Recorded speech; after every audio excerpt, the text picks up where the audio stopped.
China LC, and I'm here with my second video. So today's video is about how to overcome anger, Christian edition. So this is based off of the women's Bible study that we all just had, and this is basically the summary of what we talked about. So again, the topic is how to overcome anger. So if that's something that you struggle with, stay tuned. I am a person that deals with anger issues, so it takes one to know one. You know what I'm saying? So basically, I'm going to tell y'all what God taught me and how to deal with my anger so that possibly it can help somebody listening. So let's get into it. But side note, don't I look like Martin? Y'all remember that episode of Martin when he had like the turtleneck, the black turtleneck, and he was like, I feel like Martin. Or is it giving like, it's giving something, I just don't know, but it's giving something, okay? But let's get into it. First point was, stop being offended, don't take it personal. So the reason why I said stop being offended, don't take it personal, is because offense is the root to a lot of problems in humanity. People get offended at everything. And we were learning about the story of Cain and Abel. Cain was offended. He was offended that God chose Abel's sacrifice over his. It was offense. So if you look at Matthew chapter 24, verse 10, it says, in the last days, many will be offended, and they will betray one another, and they will hate one another. Why? Because when you are offended, you betray people and you hate people. So this is why it is so important when it comes to your anger to not take stuff so personal, okay? You see, when Cain took personal what God did, it led him to betray his brother. It led him to hate his brother. Let me tell you the root of offense. So the root to a lot of people's offense is rejection. The root to a lot of people's offense is rejection. People feel rejected. When Cain was offended by what God did, it's because deep down he felt rejected. So deep down, the reason why we get offended at things is because we feel a sense of rejection to what just happened. Oh, I feel rejected that they don't agree with me. I feel rejected that they don't accept me. I feel rejected, from what they did to me. As a Christian, you need to always understand that God accepts you. He loves you. You are accepted into his family. So therefore, do not depend on the acceptance of people. Rejection is the root to a lot of problems in humanity. Why? Because the devil is rejected. So he wants you to feel rejected. Okay? Misery loves company. So if he feels rejected, he wants you to feel rejected, because the moment you feel rejected is the moment where you will start to do things outside of your character. Just like Cain did. People will know that you are a disciple by your love. You're not easily offended by people. So when people insult you or mock you, you don't really take it so personal, because you just like, it's like you still love them either way. You don't get offended easily. So when you do this, people will honestly see how you truly are a disciple of Jesus Christ. So that's point one. Point two is to soften your heart. Soften your heart. It tells us in the story of Cain and Abel that his face fell. His heart grew cold when that happened to him, okay? And our heart can get hardened from a lot of things that happen in life, from trauma, abuse, bullying, whatever your story is. A lot of things in life can harden our heart.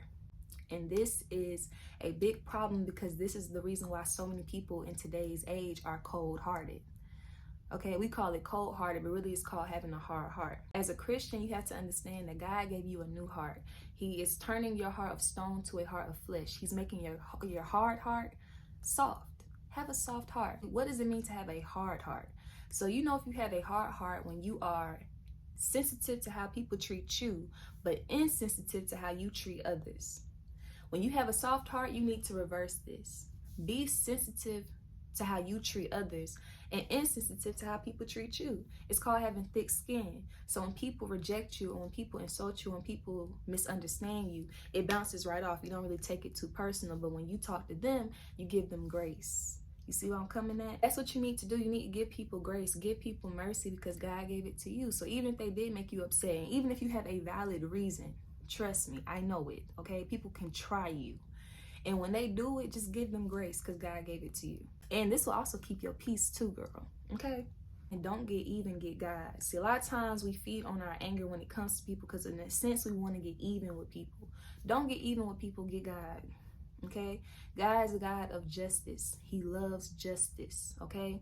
he loves it. So since he loves it, he will apply it to any situation that needs it. It says that he does not like imbalanced things. So if a situation in your life needs to be balanced, trust that he's going to balance it. Don't make that battle your fight. Leave it to God. So don't stress over it. Don't hold this bitterness or anger towards somebody. Let him handle it and give them grace. Point 3, realize your anger comes with consequence. Your anger is going to come with a consequence, just like it did Cain. You see how when Cain fell into his anger, God had to punish his anger? Why? Because a hot-tempered man will have to pay the penalty. If you give into your anger, it's going to be a cost to that. You might ruin a friendship. You might start some drama. You might get into a sticky situation, whatever your case may be. Your anger does not bring a resolution. See, a lot of times we think that feeding on our anger or snapping or getting even or whatever the case may be, we think in some way that it will bring a resolution. It will never bring a resolution, okay? Your anger can never produce the righteousness of God. So it will never bring a resolution to a situation. So you need to let that emotion pass. Don't react off of it.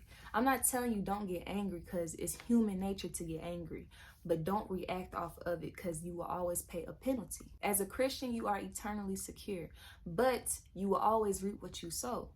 Do not be fooled, for God cannot be mocked. Whatever a man sows, he shall also reap. So if you sow a seed of anger, don't get mad if you see the fruit of your anger.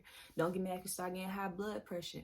Don't get mad if you start having a smaller circle. Don't get mad if you ruin your reputation. This is what comes when you sow a root of anger. Also realize that we weren't created to be angry for 24 hours. This is why he says, do not let the sun go down in your anger, because you weren't made to be angry 24/7. Y'all know somebody that's always angry? That's not healthy. So don't be that person. Number 4, tame your tongue. This is a big one. This is something I had to learn. Okay, tame your tongue. Watch your mouth. You ever heard your mama say, if you ain't got nothing nice to say, don't say nothing at all? That's the truth. Sometimes you really have to just shut up. Just shut up. Don't say nothing. Because let me tell you about us girls. Okay? When we get upset and we start popping, it don't stop. So trust me, I get it. Once we get here, it don't stop. So the best thing you can do is just to guard your mouth in general. Don't say nothing, because the moment you open it is the moment you won't be able to tame your tongue. And it says that no human can tame your tongue. So what I've learned is if I'm in a situation where I feel like I can't tame my tongue, I ask God to help me tame it. So pray. If you feel like you're in a situation where you about to snap, or you feel like you're in a situation where you want to do the worst to somebody, pray about it and be like, Lord, please help me control my mouth, and whatever you ask, you shall receive. He'll do that for you. Trust me, because he's done it for me. Sin manifests off your tongue. So if you sit up here and say, oh, I'm going to snap on this girl, or, oh, if she say one more thing to me, I'm going, if you do that, if you say that, don't be surprised if you do it. So if you say, I'm going to snap on this girl, don't be shocked if you wind up snapping, because you spoke it out there. You put it out there, okay? The tongue is powerful. So be mindful of what you say, especially when angry. Okay, trust me, I had to learn this. Also realize that no response is a response. One thing about it, people love reactions out of people. People love seeing that they can get under your skin. People love seeing that they can kind of have some type of power over you. So what you need to understand is that no response is a response. If you pay the person who is insulting you no mind, I promise you that's going to get under their skin worse than saying something to them. So instead of saying something to them, pray for them. Forgive them. What did Jesus say when he was on the cross? He said, forgive them, Lord, for they not know what they do. Forgive them, for they not know what they do. They're human, just like you, okay? So let it go, okay? Forgive them, pray for them. It says pray for those who mistreat you. Pray for that person and go about your business and keep your peace, okay? I had to learn this when being on TikTok. Y'all know how much I get insulted on that app all the time, okay? And I will lose my mind if I was sitting up here and responding to every single person. Sometimes you got to learn how to not respond, because no response is a response. Go on about your business. Number 5, and the last point is get a new root. Remember I talked about roots? Get a new root. Stop identifying with this root of rejection. So the moment somebody rejects you, you kind of get offended, and then you feed off your anger, and then you betray and you hate.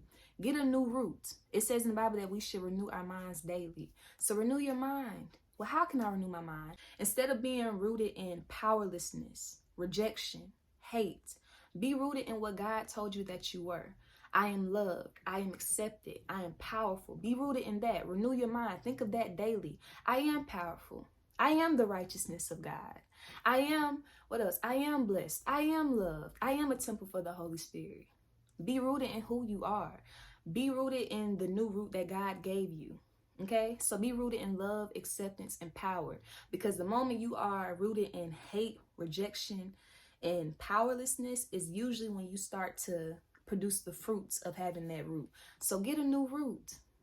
I am loved, so I don't care if you don't love me. I am powerful, so I don't care to do this power struggle with you in this conversation because I got the W either way. I'm a child of God. Come on.